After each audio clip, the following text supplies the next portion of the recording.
Good evening, students. Welcome to the SP Smart Hybrid School. In this class, we discuss the Cold War era and the non-aligned movement. Students, इस chapter में हम cold war और non align movement के बारे में discuss करेंगे. In short में हम देखेंगे इसमें पहले तो आप मैप में सभी कंट्रीज़ को देख लीजिएगा कि कहाँ पे कौन सी कंट्री कहाँ पे लोकेट करती है. During the time of the second world war, that is 1939 to 1945.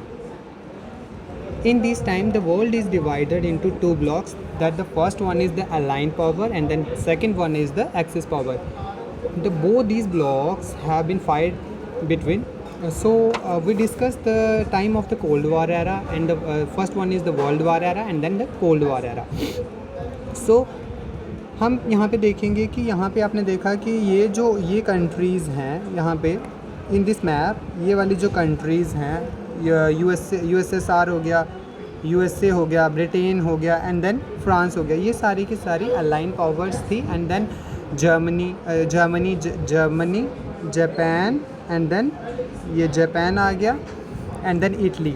ये सारी क्या थी? एक्सिस पावर थी. During the time of the world war, only the time of the World War II, both the countries, the first one is the USA and then second one is the USSR in a same period. मतलब ये कि दोनों countries जो हैं, Russia और USA, दोनों countries क्या हैं, ये एक ही साथ दूसरे के अपोजिशन में लड़ी थी, दूसरे एक्सिस पावर के साथ लड़ी थी. ठीक है. इन दिस चैप्टर में हम क्या पढ़ेंगे? क्यूबा मिसाइल क्राइसिस के बारे में पढ़ेंगे. First one is the Cuba missile crisis. Cuba missile crisis क्या था, मैं पहले आपको इन शॉर्ट में बता देता हूँ. नॉर्थ अमेरिका का एक कंट्री है आज के टाइम पे, ये है क्यूबा. ठीक है. ये क्यूबा है. 1962 में यूएसएसआर के प्रेसिडेंट निकिता क्रुश्चेव, ये जो लीडर थे, क्या थे? सोवियत यूनियन के लीडर थे. उस टाइम पे उन्होंने क्या किया, मैं क्यूबा की एक छोटी सी स्टोरी बताता हूँ. क्यूबा में क्या हुआ था 1962. Before the 1962 there are the many crisis will be held in these countries. तो दोज टाइम यहाँ पे इन्होंने क्या किया, इसके प्रेसिडेंट ने सोचा कि हम क्या करेंगे, कम्युनिज़्म को डिवाइड करेंगे. पहले मैं इन ब्रीफली बता देता हूँ. यहाँ पे क्या था, वर्ल्ड जो था वो टू ब्लॉक्स में डिवाइड था. First one is the align power, then second one is the axis power. इसको ईस्टर्न वर्ल्ड बोला जाता था, एंड देन इसको वेस्टर्न वर्ल्ड. ठीक है. इसको वेस्टर्न वर्ल्ड बोला जाता था. तो दोनों में क्या था कि दोनों में बहुत सारे क्राइटेरियाज डिफरेंट थे. उसके बाद क्या हुआ, ड्यूरिंग द कोल्ड वार की बात कर रहा हूँ. उसके बाद क्या हुआ, रशिया ने क्या किया, रशिया ने अपना न्यूक्लियर आर्मामेंट्स की जो नीड थी, क्यूबा चाहता था कि हम क्या करेंगे, कैपिटलिज्म को छोड़ के सोशलिज्म और कम्युनिज्म को अडॉप्ट करेंगे. क्यूबा जो था ये अमेरिका के सपोर्ट में था पहले, but during the time of the 1962 he think that कि हम क्या करेंगे, सोशलिज्म और कम्युनिज्म की आइडियोलॉजी को अडॉप्ट करेंगे. दोस टाइम द क्राइसिस, जो हमारी कंट्री के क्राइसिस हैं, वो क्या होंगे, थोड़े कम होंगे. तो इन्होंने क्या करना स्टार्ट कर दिया, मिसाइल्स आर्मामेंट्स देना स्टार्ट कर दिया. किसको? क्यूबा को. इसमें रशिया का भी बेनिफिट था, क्योंकि जब during the time of the cold war यहाँ पे रशिया भी चाहता था कि मेरी आइडियोलॉजी ज़्यादा से ज़्यादा कंट्री अडॉप्ट करे. तो उस समय क्या हुआ, इन्होंने, अब देखो यहाँ पे जो कोल्ड वॉर के एरा में both the countries have been fight. First one is the USA and then second one is the USSR. Main जो कंट्रीज़ थी, अब बहुत सारी कंट्रीज़ जैसे 15 कंट्रीज़ सोशलिज़म की आइडियोलॉजी को फॉलो करती थी, बहुत सारी कंट्री वेस्टर्न आइडियोलॉजी को फॉलो करती थी. तो यहाँ पे क्या हुआ कि जो क्यूबा है, इसको रशिया ने आर्म्स नीड देना स्टार्ट कर दिया. अब ये बात यूएसए को अच्छी नहीं लगेगी. With in A 3 weeks America को पता चल जाता है कि क्या हो रहा है, कि रशिया आर्म्स नीड प्रोवाइड कर रहा है क्यूबा को. ठीक है. जब इसको पता चल जाता है, यहाँ पे भी बताया the Cuba missile crisis is a high point of what to be known as cold war. यहाँ पे बताया गया जब ये आर्म्स नीड को वो करता है, तो अमेरिका को पता चल जाता है. अमेरिका क्या एक आइडियोलॉजी अपनाता है कि जो भी ये बोलता है अपनी नेवी को बोलता है कि जो भी शिप यहाँ से अटलांटिक ओशन से, इसको एस शेप्ड ओशन पूछा जाता है, CUT में भी ये क्वेश्चन आया हुआ है कि कौन सा ओशन जो है कि एस शेप का है, तो ये है अटलांटिक ओशन, ठीक है। तो यहाँ पे ये क्या करता है, अपनी नेवी की हेल्प से जितनी भी शिप्स आ रही होती हैं उनको एक्वायर कर लेता है, हड़प लेता है। और जो क्यूबा को क्या करता है, क्यूबा में जितनी भी मिसाइल्स, कितने भी टैंकर्स होते हैं, आर्मामेंट्स होते हैं, उनको क्या कर देता है, डिमोलिश कर देता है और अपनी आइडियोलॉजी जो होती है कैपिटलिज्म की आइडियोलॉजी को एस्टेब्लिश कर देता है इन क्यूबा में। इस सारे प्रोसेस को क्यूबा क्राइसिस बोला जाता था। ये एक पीक पर पॉइंट था, क्योंकि during the time of the cold war, during the time of the 1962 both these countries, ऐसा लगता था कि इस टाइम पीरियड पे क्या हो जाएगा कि दोनों कंट्रीज साथ में लड़ना स्टार्ट हो जाएंगी, मतलब कि आर्म्स की फ़ाइट हो जाएगी। बिफोर दिस टाइम्स बहुत सारे जो ऑर्गेनाइजेशन थी, इंस्टीट्यूशन एस्टेब्लिशमेंट किए, चाहे वो वेस्टर्न वर्ल्ड ने किए हों, एंड चाहे वो ईस्टर्न वर्ल्ड में किए हों, ठीक है। अब देखो, during the time of the cold war two blocs emerge, first one is the USA and the second one is the USSR. इन दोनों अलाइंस की जो थी, अब मैं पर्टिकुलरली यूरोप की बात करूँ, तो यहाँ पे क्या था ना कि यूरोप डिवाइड था, एक तो ईस्टर्न यूरोप, एक वेस्टर्न यूरोप। जो वेस्टर्न यूरोप था वो क्या, रशिया की आइडियोलॉजी को फॉलो करता था, और जो ईस्टर्न यूरोप था वो किसकी, वेस्टर्न आइडियोलॉजी को फॉलो करता था। दैट्स मीन कॉमन कैपिटलिज्म को प्रमोट करता था वो। इससे क्या हुआ कि जो दोनों कंट्रीज़ क्या करने लगी, साइंस में ग्रो करने लगी, टेक्नोलॉजी को इम्प्रूव करने लगी, इवन कि आर्मामेंट्स में बूस्ट करने लगी, जिसकी वजह से क्या हुआ, इन दोनों कंट्रीज़ ने अपनी अपनी अलाइंस बनाई, that's is western alliance and then eastern alliance. उसके बाद बहुत सारे ऑर्गेनाइजेशन इन्होंने सेटअप किए, जैसे कि आपने देखा होगा वेस्टर्न जो नेटो था 1949 में बनाया गया, Warsaw pact US by the socialist party के द्वारा बनाया गया। इन दिस और भी बहुत सारी ऑर्गेनाइजेशन की इस्टेब्लिशमेंट हुई, जिसमें इन्होंने क्या किया, अपनी मतलब कि अपनी आइडियोलॉजी को इम्प्रूव करने के लिए बहुत सारे जो ऑर्गेनाइजेशन थी वो इस्टेब्लिशमेंट की, ठीक है। Area of the cold war, यहाँ पे जो देखो, during the time of the cold war का जो टाइम पीरियड था वो 1945 से लेके 1991 तक रहा, ठीक है। इसमें क्या हुआ, इन दोनों कंट्रीज़ को पता था कि हम क्या करेंगे, हम दोनों एक आइडियोलॉजिकली वॉर लड़ रहे हैं। ये हॉट वॉर, ये शूटिंग वॉर कभी नहीं हुई। Why? Because during the time of the atomic bomb in blast in Japan, the cities of Hiroshima and Nagasaki, उनको पता था, दोनों कंट्रीज़ को पता था कि अगर आर्म्स की, न्यूक्लियर की डिस्ट्रक्शन हुई तो बहुत सारे जो जैसे एटॉमिक बम हो गया, केमिकल वेपन्स हो गए, इनकी एस्टेब्लिशमेंट है कंट्रीज़ में, बोथ द वर्ल्ड में, जिसकी वजह से लॉस ऑफ डिस्ट्रक्शन होगी, मे बी वर्ल्ड बचे ही ना। तो इन्होंने क्या किया, वॉर को, जो हॉट वॉर थी उसको अवॉइड करना ही ज़रूरी समझा। उसके बाद है चेंजिंग ऑफ बाइपोलैरिटी। देखो, जब कोल्ड वॉर स्टार्ट थी तो दो हिस्सों में बट गया था world. The first one is the western and then second one is the eastern world. पर देखो, हमने बाइपोलैरिटी, इसको बोलते हैं कि बाइपोलैरिटी क्या थी, ठीक है। But there are the many countries जिन्होंने ना वेस्टर्न आइडियोलॉजी को अडॉप्ट किया, ना ईस्टर्न आइडियोलॉजी को अडॉप्ट किया। उन्होंने क्या आइडियोलॉजी को अडॉप्ट किया, नॉन अलाइन मूवमेंट, ठीक है। जैसे कि इंडिया ने नॉन अलाइन मूवमेंट को किया।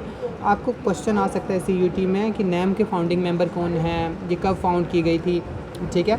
यहाँ पे बताया बेलग्रेड में है, ठीक है। इन यूरोप में की गई थी, फाउंड की गई थी 1961 में। जो अब्दुल गैमर नसर, जो इजिप्ट के प्रेसिडेंट थे, जवाहरलाल नेहरू, स्कॉर्नो एंड कैमेना नुरकॉम, ये जो फर्स्ट नॉन अलाइनमेंट समिट जो हुई थी वो बेलग्रेड में हुई थी 1961 में, जिन्होंने इस समिट में 25 मेंबर्स ने पार्टिसिपेट किया था। और 80th समिट जो हुई थी वो अजरबैजान में हुई थी, जिन्होंने 120 मेंबर स्टेट्स थी और 17 ऑब्जर्वर कंट्रीज़ थी, ठीक है। उसके बाद है न्यू। इसमें आपको क्या करना है, सभी कंट्रीज़ का मैप को देखते हुए ही आइडियोलॉजीज़ को अडॉप्ट करना, और हाँ, सभी इंडियन के पर्सपेक्टिव से देखेंगे कि क्या है, ठीक है। उसके बाद है यहाँ पे न्यू की फॉर्मेशन हुई, न्यू इंटरनेशनल इकोनॉमिक ऑर्डर। जैसे आप ब्रेटन वुड सिस्टम देखते हैं हम 1944 में, तो बहुत सारी जो न्यू इसलिए बनाया गया था ताकि to lift their people out of poverty, गरीबी को हटाने के लिए इनको इम्प्रूव करना, जो कि क्या है, लीस्ट डेवलपिंग कंट्रीज़ हैं विदाउट इकोनॉमिक डेवलपमेंट। इनको क्या करना, मतलब कि जो रिचर एंड डेवलपिंग कंट्रीज़ हैं वो क्या करें, एड्स प्रोवाइड करें फॉर द किनको, जो अंडर डेवलप्ड कंट्रीज़ हैं all over the world, specially in the African countries, जो अंडर डेवलपिंग कंट्रीज़ हैं, ठीक है। उसके बाद इंडिया का क्या पर्सपेक्टिव रहा कोल्ड वॉर में? As a leader of a name, response of India to the cold war two fold. That means India did not join any blocks, not the first world bloc and then not the second, not the first world countries and not the second world countries. It established a nuclear organization that the name of the nuclear organization is NAM, non-aligned movement. हम ना USA के साथ जुड़ेंगे और ना ही USSR को join करेंगे. इसका मतलब ये है कि इन्होंने क्या किया, अपनी एक अलग आइडियोलॉजी को इस्टेब्लिश किया. ठीक है. उसके बाद नॉन अलाइन मूवमेंट एक international decision and sentence then and served its interest rather. इसका मतलब ये हुआ कि यहाँ पे क्या किया इन्होंने, अपने इंटरेस्ट अपनी. देखो इंडिया को ये भी पता था कि during the time of the colonization India ने क्या किया था, बहुत सारी चीज़ों को सर्वाइव किया था. उन्होंने ये देखा था कि किस तरीके से कंट्रीज़ को ब्रिटिशर्स ने एक्सप्लॉइट किया है. तो इन्होंने यही अच्छा समझा कि हम क्या करेंगे, ना किसी भी ब्लॉक्स के साथ नहीं जुड़ेंगे जिसकी वजह से हमारी जो इकॉनमी है वो क्या जाए, डाउन जाए. ठीक है. उसके बाद बहुत सारी आर्म्स कंट्रोल ट्रीटीज़ थी, जैसे लिमिटेड टेस्ट बैन ट्रीटी, ये साइन की गई थी. आपको डेट्स मेंशन पता होनी चाहिए, डेट्स पता होनी चाहिए कहाँ पे ये साइन की गई. मॉस्को में साइन की गई. Moscow is the capital of Russia and then it was signed in 5 August 1963. उसके बाद है NPT, nuclear non proliferation treaty. This treaty, India is not sign this treaty. India को ऐसा लगता है कि ये एक डिस्क्रिमिनेटिंग ट्रीटी है. वाई? बिकॉज इस ट्रीटी में ये कहा गया है कि आपके पास जो भी आर्मामेंट्स हैं वो आप यूज़ कर सकते हो, बट न्यू आर्मामेंट्स को इस्टेब्लिश नहीं कर सकते हो. ठीक है. जो आर्मामेंट्स हैं उनको आप डिमोलिश कर दीजिए और आप अपने जो आर्मामेंट्स हैं वो और नहीं बना सकते, जिसकी वजह से क्या होगा, इंडिया इसको समझता है कि ये डिस्क्रिमिनेटिंग ट्रीटी है. According to this treaty there are the many countries have been sign for it because only one country in the world that is the Ukraine. Ukraine इकलौता ऐसा कंट्री है जिसने एटॉमिक बम को, जो अपना nuclear power था, उसको demolish कर दिया था. एट प्रेजेंट वो सफ़र कर रहा है वॉर की क्राइटेरिया से. ठीक है. जो कंट्रीज़ रिसेंटली करंटली में चल रही हैं, जो चर्चा में हैं, आप उनको अच्छे तरीके से देखोगे. ठीक है. यहाँ पे भी हम डिस्कस करेंगे. नेक्स्ट है जो नॉन प्रोलिफरेशन ट्रीटी, इसको भी साइन किया गया था वाशिंगटन DC, उसके बाद लंदन एंड मॉस्को. इनमें ना कुछ मेंबर्स डिफरेंट कंट्रीज़ के डिफरेंट समिट्स इसके डिफरेंट प्लेसेस में हुई. इट वाज साइंड इन 1 जुलाई 1968. उसके बाद है स्ट्रेटेजिक आर्म लिमिटेशन टास्क 1. ये साइन की गई थी Soviet leader Belgium and US president Nixon. कहाँ पे? मॉस्को में 16 मई 1972. उसके बाद है यहाँ पे ये एब्रीवेशन आप याद रखिएगा इससे आपको क्या होगा, आसानी होगी कि किस तरीके से ये बताया गया है. दूसरा है स्ट्रेटेजिक आर्म्स लिमिटेशन टास्क. ये साइन की गई थी Belgium and Carter and the limitation strategic offensive arms Vienna on 16 June 1979. ये भी एक ट्रीटी थी जिसको साइन किया गया था. ये जो मेन ट्रीटीज़ हैं ना, ये जो मेन ट्रीटीज़ हैं, इनके क्वेश्चन जो हैं, इनकी प्रोबेबिलिटी कम होती है एज़ कम्पेयर टू द जो मेन ऑर्गेनाइजेशन है लाइक नेटो, वार्सो पैक्ट. ठीक है. एंड देन और हाँ, non proliferation treaty CTBT, there are the main treaties जो CUET में पूछा जाता है. ठीक है. उसके बाद है हम क्वेश्चंस पे आते हैं. मेन क्वेश्चन, फर्स्ट क्वेश्चन पे आते हैं. Which of the following is neither the first world countries and not the second world countries. कुछ अप्रॉक्सी 10 MCQs हम डिस्कस करेंगे आज. यहाँ पे उनको आपको बताना है कि कौन सी, ना तो वो फर्स्ट वर्ल्ड कंट्री है और ना ही वो क्या है, सेकंड वर्ल्ड कंट्री है. ठीक है. आपने देखा होगा स्विट्ज़रलैंड जो है ये ना तो फर्स्ट वर्ल्ड कंट्रीज़ थी. यहाँ पे ना according to cold war era के टाइम पे बताया गया है. अगर आप इसको सर्च करोगे, हमने देखा है यूगोस्लाविया ना तो फर्स्ट वर्ल्ड थी ना तो सेकंड वर्ल्ड थी, but during the time of the cold war ये ना तो फर्स्ट, इसका आंसर जो है वो स्विट्ज़रलैंड है. Why? Because during the time of the cold war Switzerland is not join the first world and not join the second world. Second question है कि जो कोल्ड वॉर है, और हाँ मैं आपको फर्स्ट वर्ल्ड कंट्रीज़ बता देता हूँ, जैसे US, UK, France, Australia, Belgium, Canada,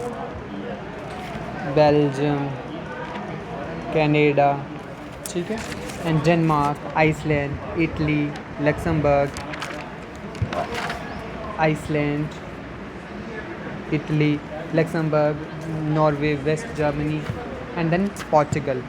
these are the first world countries. इन्होंने क्या किया था, वेस्टर्न वर्ल्ड को ज्वाइन किया था। एंड देन वेस्टर्न यूरोप जो है वो बहुत सारी आइडियोलॉजी को, मतलब कि जो वेस्टर्न यूरोप है इनकी जो आइडियोलॉजी थी वो अमेरिका से बहुत मैच करती थी। ठीक है, अमेरिका से बहुत मैच करती थी। ये अमेरिका है जो यूरोप, ये है जो वेस्टर्न यूरोप है ना, इसकी आइडियोलॉजी यूनाइटेड स्टेट से बहुत लिंक करती थी। ठीक है, उसके बाद है नेक्स्ट क्वेश्चन है कि किस तरीके से how was the cold war better than the world war, कि कोल्ड वॉर कैसे बेटर रही दैन द वर्ल्ड वॉर। ये एक ना सिचुएशन बेस्ड क्वेश्चन है कि आपको रीड करके पता चल जाएगा कि क्या हमने कोल्ड वॉर को अपने डिटेल में स्टडी किया होगा।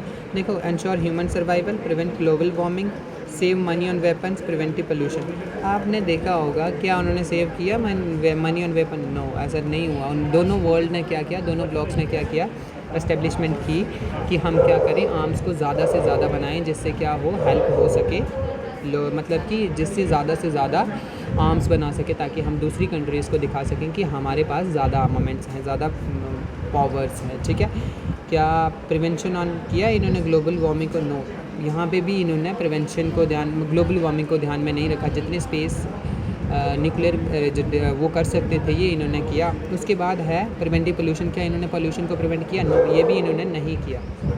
तो दैट्स मीन इसका आंसर क्या है, ensure human survival by, because both the countries have been think that कि हमें ह्यूमन को सर्वाइवल रखना है। इन्होंने वॉर को ज़्यादा निगलेक्ट किया, ये नहीं कहा कि हम वॉर करेंगे। ठीक है, उसके बाद है which of the following is the first world. यहाँ पे मैंने ऊपर भी बताया हुआ है आपको, जो नीचे बताया गया है कि इनके अकॉर्डिंग कौन सी कंट्री है जो फर्स्ट वर्ल्ड कंट्रीज़ है। आप फर्स्ट वर्ल्ड कंट्रीज़ और सेकंड वर्ल्ड कंट्रीज़ और थर्ड वर्ल्ड कंट्रीज़, इन सभी को देखोगे। ठीक है, इन सभी को आपको पता होना चाहिए कौन सी। मैंने दैट इसलिए ही मैं आपको यहाँ पे किया है कि कौन कौन सी कंट्रीज़ हैं जो फर्स्ट वर्ल्ड कंट्रीज़ हैं, सेकंड वर्ल्ड कंट्रीज़ हैं। ठीक है, तो यहाँ पे जो इसका आंसर है कि जो पोर्टुगल है ये क्या है, फर्स्ट वर्ल्ड कंट्रीज़ है। मैंने यहाँ पे भी बताया था आपको, जो पोर्टुगल है ये फर्स्ट वर्ल्ड कंट्रीज़ है यहाँ पे। ठीक है, उसके बाद है जो फर्स्ट व्हेन एंड वेयर, कहाँ, कब और कहाँ पर first non aligned summit held की गई थी। ठीक है, वो कहाँ पर की गई थी, फर्स्ट नॉन अलाइंड समिट जो थी वो आपको पता होगा, आपने डिस्कस किया होगा कि नैम, पहले तो पता होना चाहिए कि नैम थी क्या। ठीक है, नैम थी क्या, नैम एक ऐसा इंस्टीट्यूशन था या ऑर्गेनाइजेशन थी जिन्होंने दोनों वर्ल्ड्स को ज्वाइन नहीं किया। जो नैम है ये, इसकी फ़र्स्ट मीटिंग जो समिट हेल्ड हुई थी वो बेलीग्रेड में हुई थी। बेलीग्रेड कहाँ है, ये सर्बिया में है। और आज के टाइम पे सर्बिया यूरोप में है। यूगोस्लाविया जो था वो आज के टाइम पे सर्बिया उसको बोला जाता है। ठीक है, यूरोप में यहाँ पर है ये, यूगोस्लाविया जो है यहाँ पर है ये। ठीक है, उसके बाद है द रिवलरी बिटवीन, हाँ, जब दोनों ब्लॉक्स के बीच में यूएसए और यूएसएसआर के बीच में post second world war start हुई तो उसको हमने क्या नाम दिया, उसको हमने नाम दिया कोल्ड वॉर। ठीक है, उसको हमने नाम दिया कोल्ड वॉर की। जो इन दोनों कंट्रीज़ के बीच में हुई वो क्या थी, कोल्ड वॉर थी। ठीक है, उसके बाद है which of these countries is not a nuclear weapon state according to the non proliferation treaty. ठीक है, देखो किसने साइन कर लिए थे, किसने नहीं किए हैं। विच of these countries is not a nuclear weapon, जिसके पास न्यूक्लियर वेपन नहीं है इस ट्रीटी के अकॉर्डिंग। तो किसके पास नहीं है, जर्मनी के पास नहीं है। जर्मनी ने इसको साइन किया था 28 नवंबर 1979 को। There are the main countries, that is India, Pakistan, Israel, North Korea and South Sudan. These countries are not signed of this treaty, that is the NPT, Non-Proliferation Treaty. ठीक है, उसके बाद the seventh question is, ये जो treaty है ये sign की गई थी कि जिन कंट्रीज़ के पास आर्मामेंट्स हैं वो क्या कर सकते हैं, यूज़ कर सकते हैं। बट जो बाकी कंट्रीज़ हैं वो इसको बाकी कंट्रीज़ आर्मामेंट्स को डेवलप नहीं कर सकते।